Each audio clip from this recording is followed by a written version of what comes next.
राम लाडलो, मैं आपका रवि मंगवाना हिस्टोरी ऑफ स्टडी चैनल में स्वागत करता हूं। दोस्तों, आज हम फिर से 12th क्लास की हिस्ट्री का नेक्स्ट इंपोर्टेंट चैप्टर करेंगे। आप पीछे लिखा देख सकते हैं, चैप्टर नंबर है 7। एक साम्राज्य की राजधानी विजयनगर, इसके बारे में बात करेंगे। इससे पहले जितने भी मैंने इंपोर्टेंट वीडियो बनाई है चैप्टर के ऊपर, अगर वो आपने नहीं देखे, डिस्क्रिप्शन में उनका लिंक मिल जाएगा, नहीं फिर आप आई बटन पर जाकर उनको देख सकते हैं। तो जल्दी से हम आज की वीडियो को शुरू करते हैं। तो दोस्तों, शुरुआत करने से पहले मैं बता दूं कि विजयनगर साम्राज्य है जो ये चैप्टर नंबर 7, इसमें 2 या 3 क्वेश्चन इससे जरूर आते हैं, इसलिए वीडियो को पूरा जरूर देखना। ये वीडियो देखने के बाद आपके 2 या 3 नंबर नहीं कटेंगे। तो हम शुरुआत करते हैं। विजयनगर, जिसका अर्थ होता है विजय का शहर, यह कृष्णा और तुंगभद्रा नदी है जो उसके बीच में स्थित है। वर्तमान में इसको हम्पी के नाम से जाना जाता है। विजयनगर दोस्तों एक शहर का नाम भी था, पूरे साम्राज्य का भी नाम था, ये आपको याद रखना है। और ये जो हम्पी है, जो आज इसको हम्पी कहते हैं, ये नाम क्यों पड़ा? ये जो नामकरण इसलिए पड़ा, जो वहां की मातृ देवी थी पंपा देवी, स्थानीय जो मातृ देवी है पंपा देवी, उसके नाम से हम्पी नाम पड़ा। आज इसको विजयनगर को हम हम्पी नाम से जानते हैं, ये आपको याद रखना। अब बात करते हैं खोज कैसे हुई।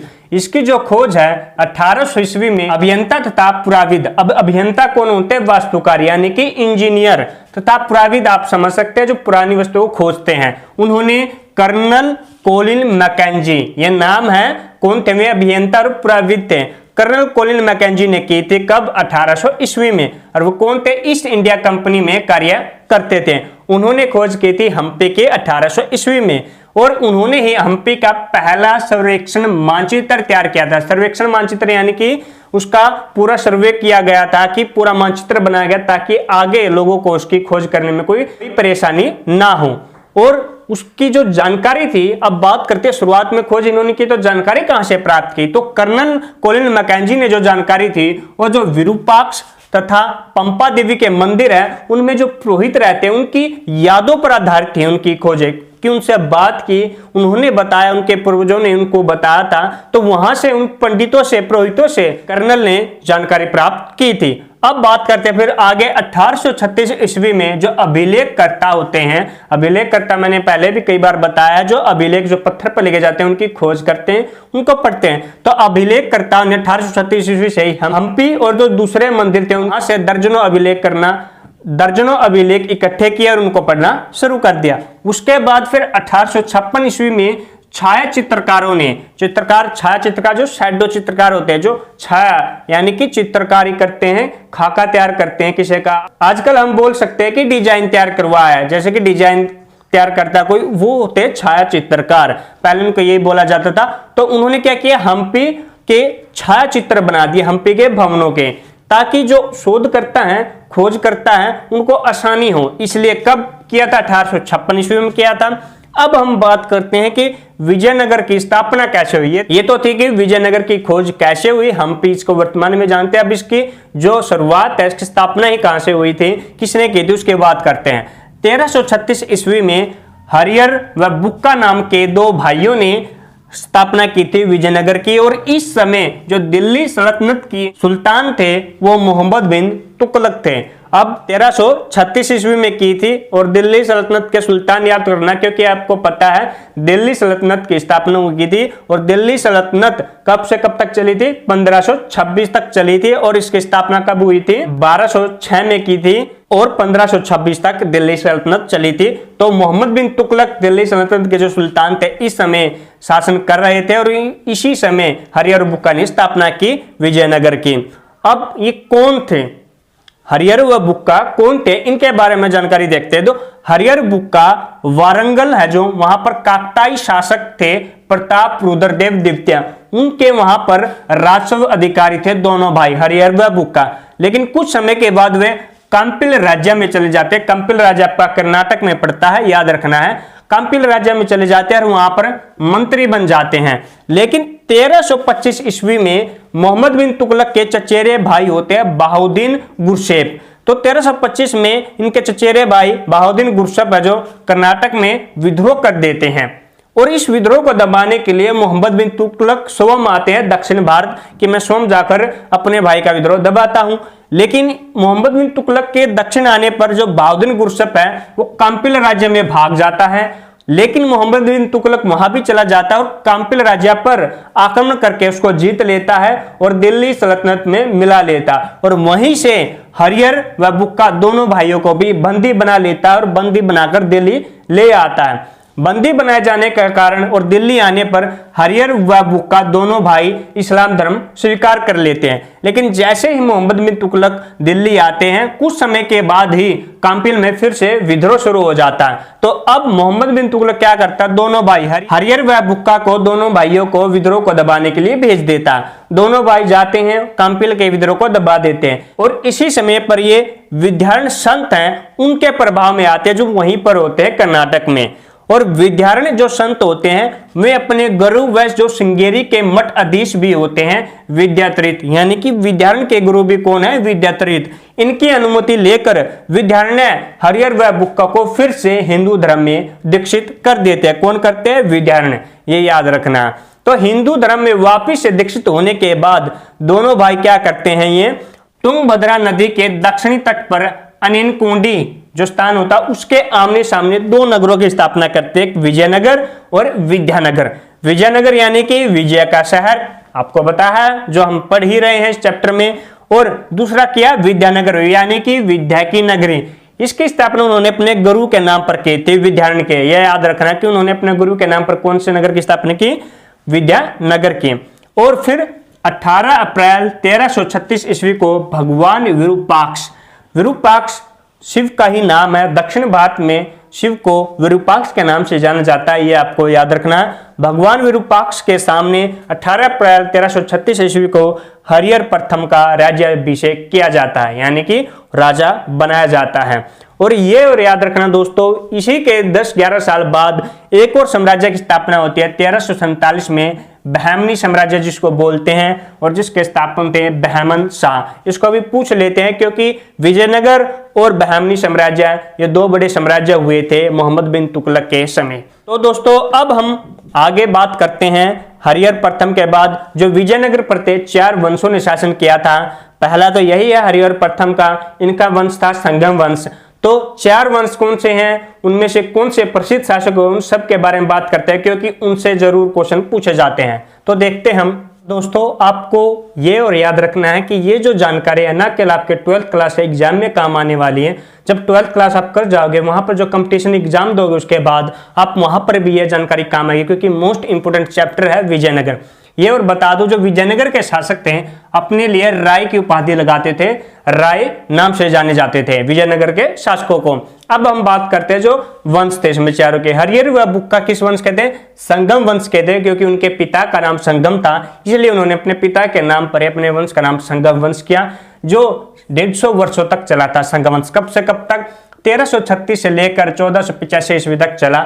और इस संगम वंश का सबसे प्रसिद्ध जो शासक था वह देवराय द्वितीय था। प्रसिद्ध शासक कई बार पूछ लेता कि किस वंश का था, कौन था। देवराय द्वितीय था संगम वंश का, जिसका समय 1422 से लेकर 1446 ईस्वी है।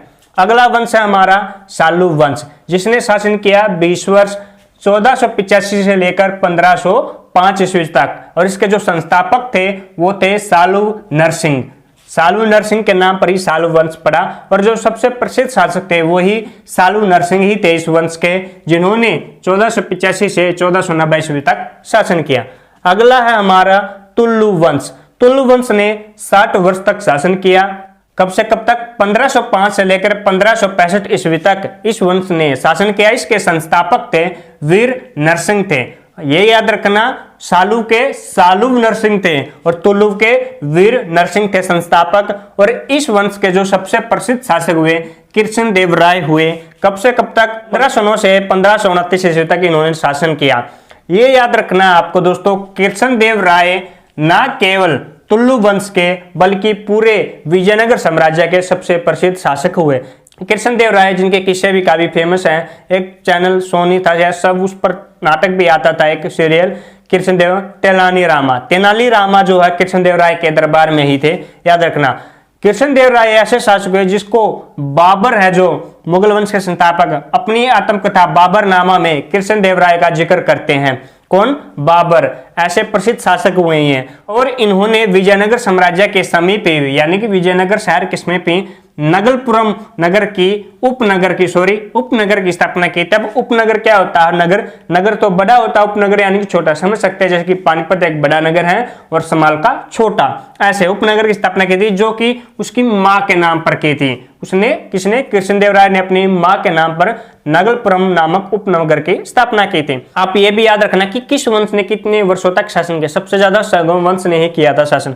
अगला जो वंश आता है दोस्तों वो आता अराविदु या फिर अराविडु वंश, जिसने 82 वर्ष तक शासन किया 1570 से 1652 ईस्वी तक, जिसके संस्थापक तिरुमल थे।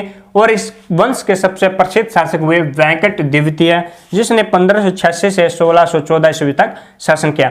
अब इनकी राजधानी चेंज हो जाती है, इनकी तो विजयनगर ही, लेकिन अराविडु वंश की राजधानी पेनुकुंडा थी। अब रीजन क्यों? क्योंकि आपने देखा 65 के बाद 70 है, ये 5 वर्ष कहां गए? इसकी यह वजह है कि बीच में युद्ध होता है तालीकोटा का युद्ध, यह जिसको राक्षसी तांगड़ी का युद्ध भी कहा जाता है। कब होता है? 23 जनवरी 1565 ईस्वी को युद्ध होता है तालीकोटा का युद्ध। जिस समय शासक थे वो थे सदाशिव राय, जो कि कृष्णदेव राय के ही पुत्र थे सदाशिव राय। लेकिन इसके प्रधानमंत्री थे काफी प्रभावशाली राम राय, यानी कि ये तो नामात्र का था राजा सदाशिव राय, वास्तविक जो शक्तियां राम राय के पास थी। और इसके समय में 4 मुस्लिम रियासतें, जो मैंने अभी बताया था नहीं 1347 में स्थापना हुई थी ब्राह्मण राज्य, उसके दे कौन थे? बीजापुर मुस्लिम रियासत थी और विजयनगर हिंदू रियासत थी। याद रखना, बीजापुर, अहमदनगर, गोलकुंडा, बिदर, ये 4 रियासतें मिलकर विजयनगर पर आक्रमण कर देती है। और प्रधानमंत्री कौन होते हैं? राम राय और शासक सदाशिव राय। युद्ध होता कहां पर? तालीकोटा, जो स्थान होता है राक्षसी तांगड़ी का नाम से भी जाना जाता है। इसी वजह से राक्षसी तांगड़ी के स्थान पर युद्ध होता है, इसको राक्षसी तांगड़ी का युद्ध कहा जाता है।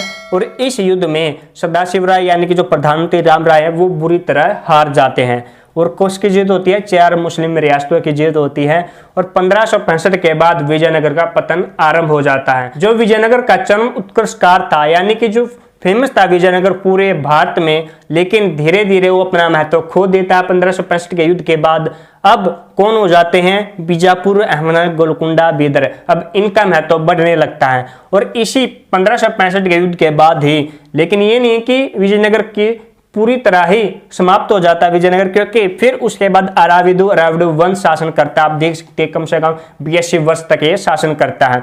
ये बीच में युद्ध होता है और उसके बाद ही कौन? अराविडु वंश शासन करता है। इसलिए राजधानी इनकी पेनुकुंडा हो जाती है। ये विजयनगर को छोड़कर उसके स्थान पर पेनुकुंडा पर राज्य करते हैं।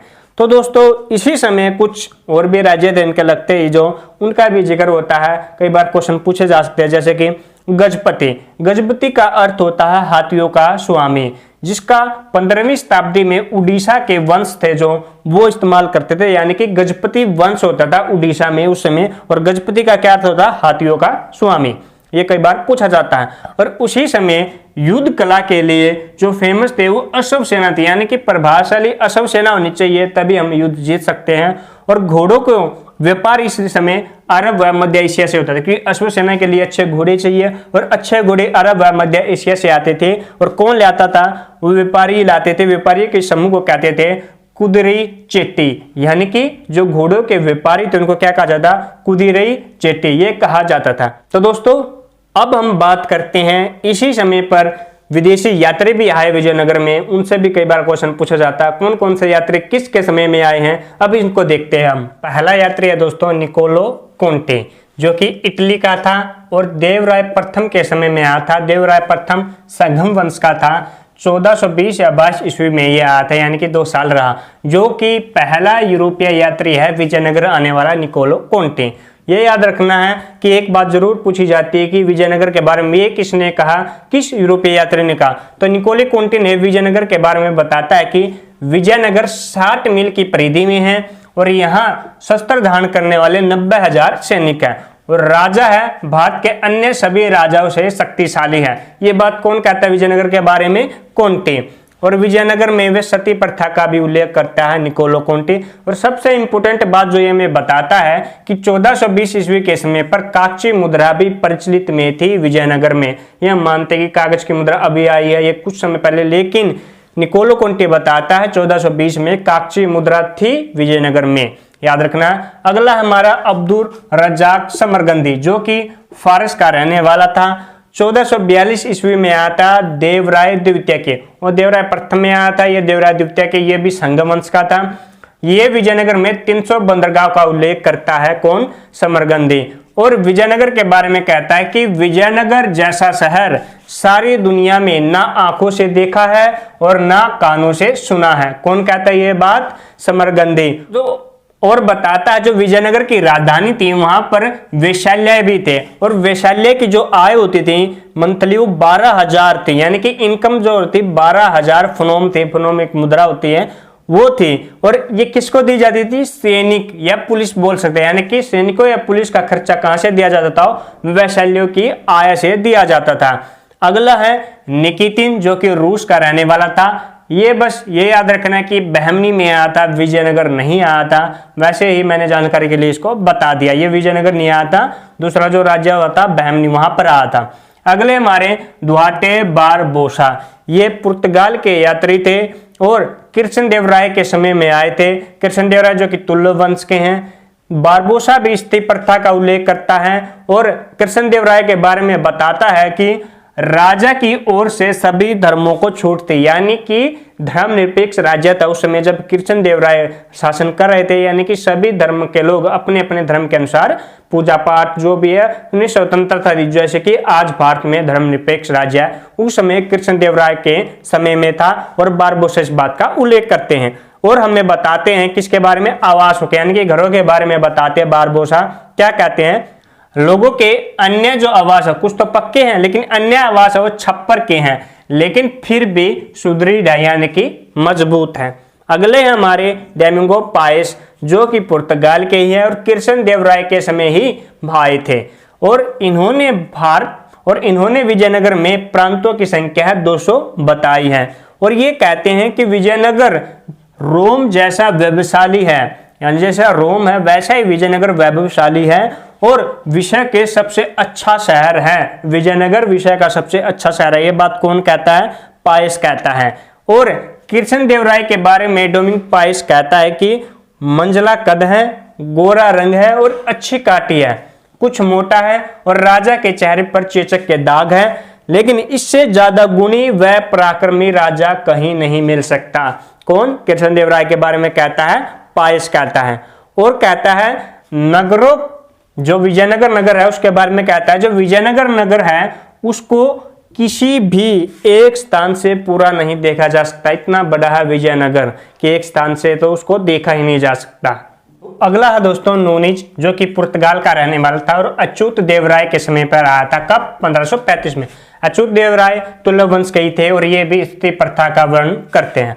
अगले है सीजर फ्रेडरिक जो इटली के रहने वाले थे और 1567 ईस्वी में आए, यानी कि तालिकोटा युद्ध के बाद 1565 में तालिकोटा का युद्ध हो गया था और ये आए तो इन्होंने विजयनगर को उजड़ा हुआ पाया था। ये विजयनगर के उजड़े होने के ही बारे में बताता है। कौन? Caesar Frederick. तो दोस्तों ये थे यात्री जो आए थे। आप ये याद रखेंगे स्त्री प्रथा का किस किसने किया था। इन यात्रियों के बाद जो कुछ छोटे मोटे क्वेश्चन आते हैं अब उनके बारे में बात करते हैं, जैसे कि सेना के जो प्रमुख होते हैं उनको नायक कहा जाता था विजयनगर में और वे तेलुगु या कन्नड़ भाषा बोलते थे। विजयनगर में कुछ सभा मंडप में मिले और जो कि सभा मंडप कैसा था? ऊंचा मंच। सभा मंडप समझ सकते हैं, सभा करते थे, ऊंचा मंच। और एक मिलता महानवमी डिब्बा विजयनगर से ही जो 11,000 वर्ग फीट के आधार से 40 फीट ऊंचाई तक बना हुआ था। इतना बड़ा था, अगर आप सोच सकते हो कितना बड़ा था, अगर नहीं तो आप देख सकते हो स्क्रीन पर एक पिक्चर दिखाई दे रही होगी, वह महानवमी डिब्बा ही है, इतना बड़ा था ये।